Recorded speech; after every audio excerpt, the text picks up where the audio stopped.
Students, मैं Shashank sir. आज की वीडियो में मैं कुछ आप लोगों को इम्पॉर्टेंट मैथ्स के ट्रिक्स बताऊंगा और इन वीडियो में मैं ये बताऊंगा कि आप कितने जल्दी ये सारे क्वेश्चंस आप सॉल्व कर सकते हैं। चलिए पहला देखिए क्या क्वेश्चन हमको दिया गया है कि 8 पे पावर 2, 8 पे पावर 5, 8 पे पावर 12, 8 पे पावर 7 का एलसीएम क्या होगा। स्टूडेंट्स, यहाँ पे हम ये देखेंगे कि अगर जो हमारा क्वेश्चन दिया गया है इनका अगर आधार समान है, आधार अगर समान है तो जो सबसे बड़ी पावर होगी वही हमारा एलसीएम होगा। जैसे 8 पे पावर 12, क्योंकि इन सभी का आधार समान है और इसका जो पावर है वो सबसे बड़ा है, अतः 8 पे पावर 12 हमारा एलसीएम होगा।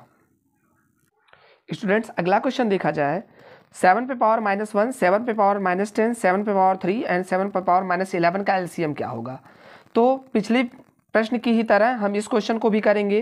क्या करते थे कि सबसे बड़ी पावर ढूंढते थे। अब सबसे बड़ी पावर इसमें क्या है, जो निगेटिव में सबसे कम होता है वही सबसे ज़्यादा होता है, ठीक है ना। तो यहाँ पे -1 जो है सबसे बड़ी पावर है। इस प्रकार 7 पे पावर -1 क्या होगा, हमारा एलसीएम होगा। क्यों?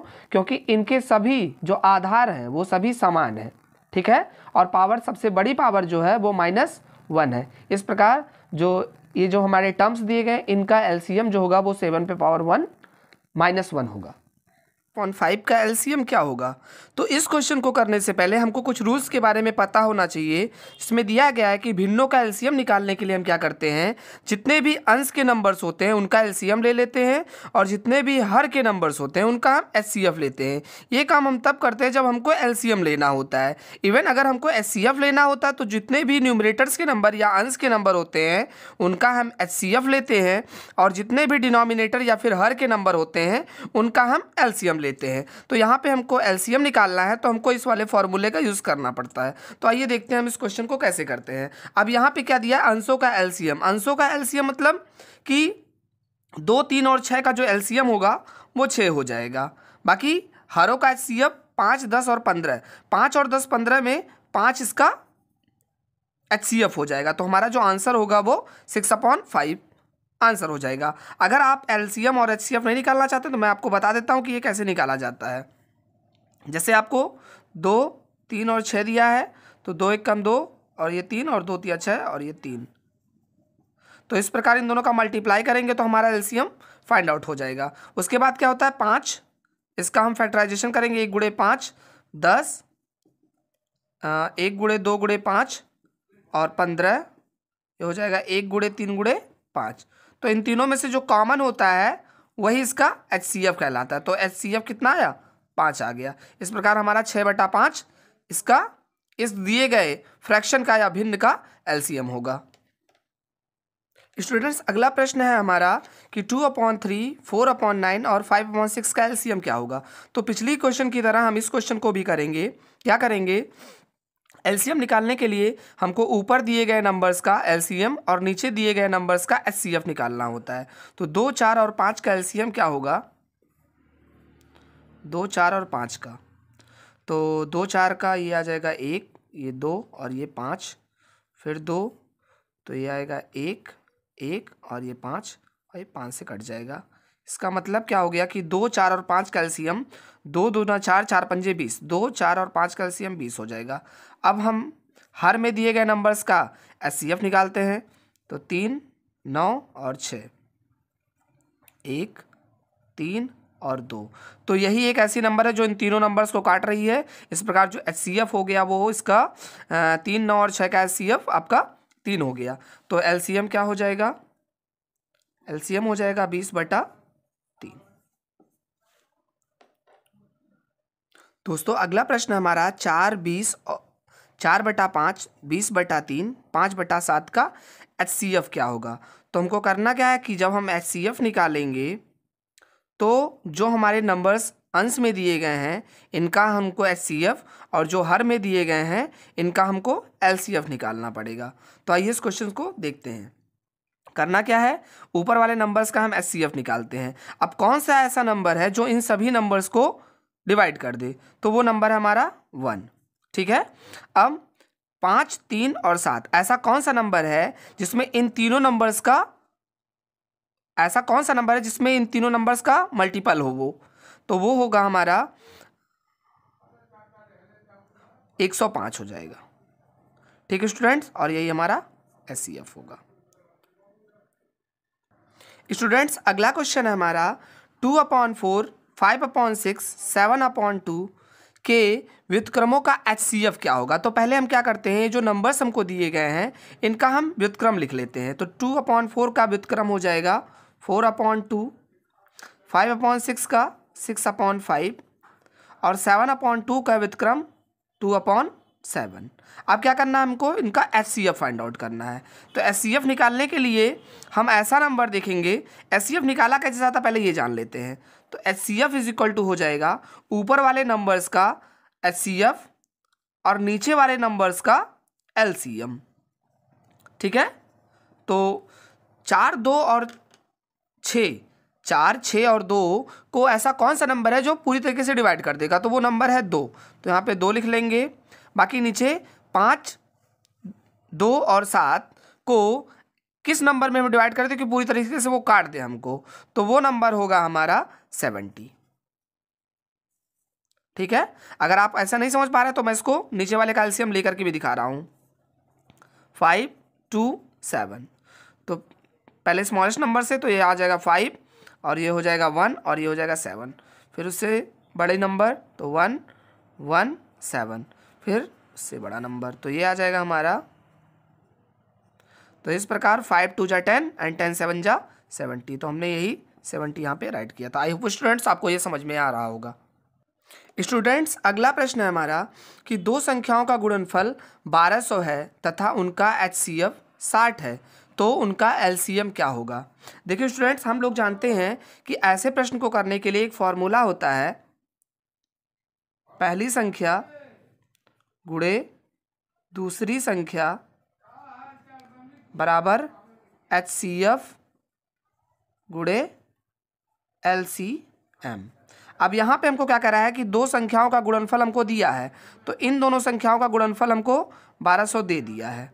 ओके, HCF भी हमको दिया है। HCF कितना दिया है 60, तो HCF की जगह हम 60 रखेंगे गुणे, और LCM हमको निकालना है तो LCM हम यहाँ पे राइट कर लेंगे। अब क्या होगा, LCM इक्वल टू हो जाएगा हमारा, LCM इसके हर में चला जाएगा तो 1200 बटा 60। 1 0 से 1 0 कट गया, 6 दूनी 12। तो LCM हमारा आ जाएगा, LCM बराबर 2 और 0 20, LCM 20 हो जाएगा। तो क्या होगा, आइए इसको हम करते हैं। पहले क्या करेंगे, जो दोनों अनुपात दिया है इनका हम LCM ले लेंगे। तो इन दोनों का LCM आ जाएगा हमारा 12 आ जाएगा। ठीक है ना। अब ये जो 12 आया है और ये जो LCM है, इस LCM में हम 12 से भाग दे देंगे, तो 12 दूनी 24 20 आ जाएगा। अब क्या करना है, इस 20 का मल्टीप्लाई 4 में, तो 4 गुणे 20 80, और इस 20 का मल्टीप्लाई 60 में, तो 120।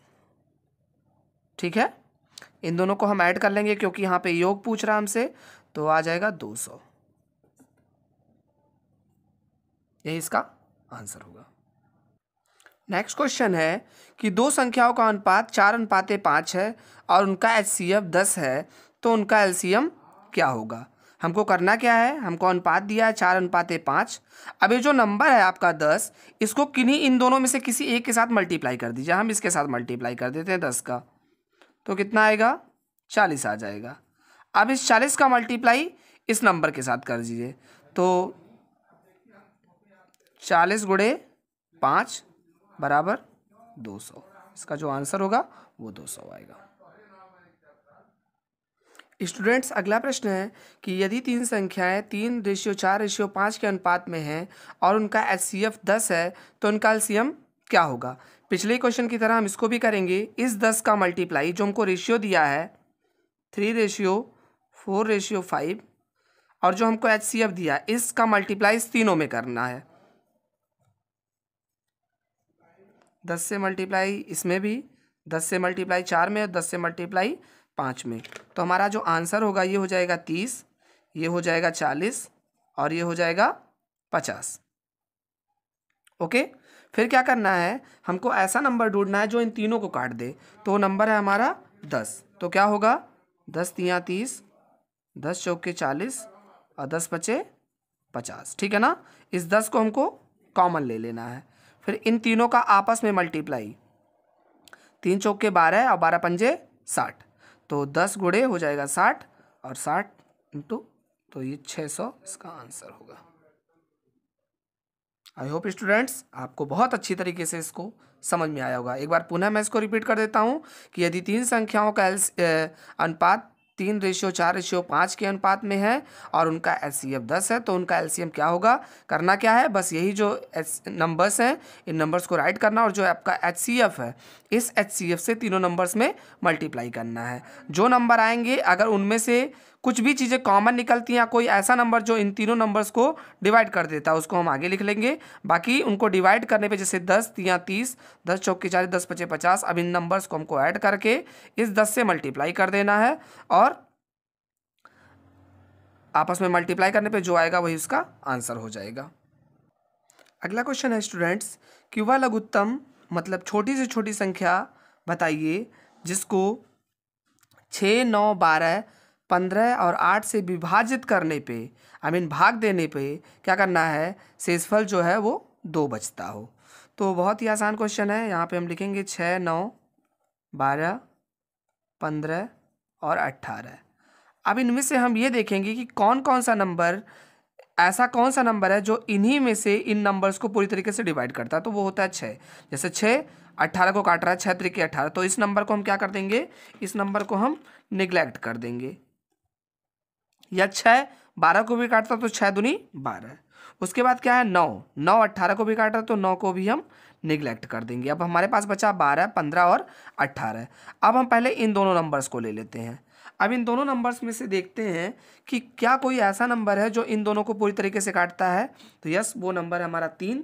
3 चौके 12 और 3 पचे 15। तो इस 3 से हम क्या करते हैं, इस 15 को काट देते हैं, या 3 पचे 15। फिर क्या करते हैं, इन दोनों नंबर्स का, इस 5 का और इस 12 का हम गुणा कर देते हैं। तो आएगा 12 पंजे 60 आ जाता है। ठीक है, 12 गुणे 5 जो कि आएगा हमारा 60। ठीक है, अब ये 18 बचा तो इसका 18 साथ लिख लेते हैं।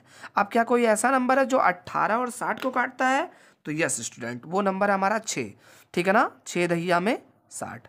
अब क्या करेंगे, यहाँ पे 10 आया, अब इन दोनों का आपस में मल्टीप्लाई कर देंगे और जो आएगा वो हमारा फाइनल आंसर होगा। तो 10 18 का गुणा 10 में करेंगे तो ये आ जाएगा हमारा 180 और यही आपका आंसर होगा। आई होप स्टूडेंट्स ये बहुत ही ईजी क्वेश्चन है और आपको बहुत मज़ा आया होगा इस क्वेश्चन को करने में भी।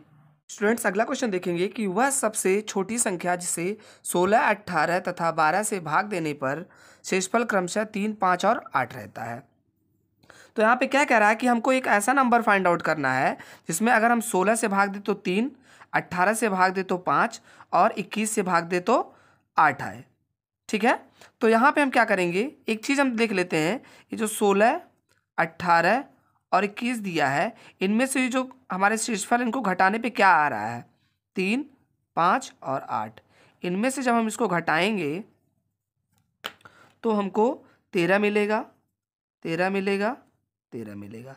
इसका मतलब क्या हुआ कि जो तीनों के से घटाने पे शेषफल ये समान नंबर्स मिल रहे हैं। तो करना क्या है, यहाँ पे ये जो हमारे नंबर्स दिए गए हैं इनका हमको क्या फाइंड कर लेना है, एलसीएम फाइंड आउट कर लेना है। अब हम क्या करेंगे, इन तीनों नंबर्स का एलसीएम निकालेंगे। तो यहाँ 16, 18 और 21। अब क्या करते हैं, अब देखते हैं कि क्या इन दोनों नंबर्स में से कोई ऐसा नंबर है जो इन दोनों को पूरी तरीके से काट दे रहा है। तो यस, वो है 2। तो 2 8 16। ठीक है ना। अब इस 8 का गुणा इस 18 में करेंगे तो 8 8 64 के 4, 6 करिए और 8 कम 8, 8 8 6 14 हो गया। ठीक है ना। अब उसके बाद क्या बचा, ये 21। अब 21 यहाँ पे उतर जाएगा। ठीक है स्टूडेंट्स, अब देखते हैं कि क्या कोई ऐसा नंबर है जो 144 और 21 को पूरी तरीके से काट दे रहा है। तो यस, वो है हमारा 3। 3 सत्ते 21। अब 7 से पूरे नंबर्स में हम गुणा कर देंगे। तो 7 चौके 28, 2 कैरी और 7 चौके 28, 28 2 30, 3 कैरी और 7 एकम 7 7 3 10, 1008 आ गया। अब मैंने आपसे पहले भी कहा था स्टूडेंट्स कि ये जो 13 है इसका एलसीएम निकाल करके उसमें से हम घटा देंगे। तो 13 हमको घटाने पे हमको जो आंसर मिलेगा वो हो जाएगा हमारा 995। ठीक है ना। अतः वह एक वह सबसे छोटी संख्या हमारी क्या है 995, जिसमें 16, 18 और 21 से भाग देने पर क्रमशः हमको 3, 5 और 8 प्राप्त होगा।